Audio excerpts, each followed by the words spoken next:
Hi guys, അപ്പോൾ എന്തൊക്കെയുണ്ട് എല്ലാവർക്കും വിശേഷം? സുഖമാണെന്ന് വിശ്വസിക്കുന്നു.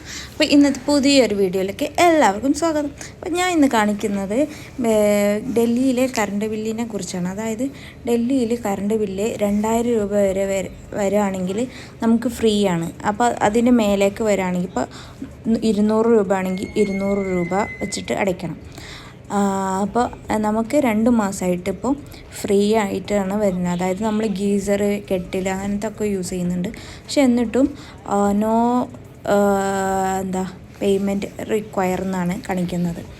2 മാസമായിട്ട് ഫ്രീ ആണ്. അപ്പോൾ 2000 രൂപ വരെ. അപ്പം ഞാൻ ആ കാര്യം ഒന്ന് നിങ്ങളുമായി ഷെയർ ചെയ്യാമെന്ന് വിചാരിച്ചു. അപ്പം അതാണ് ഈ വീഡിയോ. അപ്പം ഡൽഹിയിലുള്ള എല്ലാവർക്കും അറിയാൻ മതിയാവും. അപ്പോൾ അറിയാത്തവർക്ക് വേണ്ടിയിട്ടാണ് ഞാൻ ഇത് കാണിക്കുന്നത്. അപ്പോൾ വീഡിയോ എല്ലാവർക്കും ഇഷ്ടപ്പെട്ടാൽ ലൈക്ക് ചെയ്യുക, ഷെയർ ചെയ്യുക, സബ്സ്ക്രൈബ് ചെയ്യുക, കമൻറ്റ്സ് ചെയ്യുക. Okay, thanks for watching. Bye, thank U.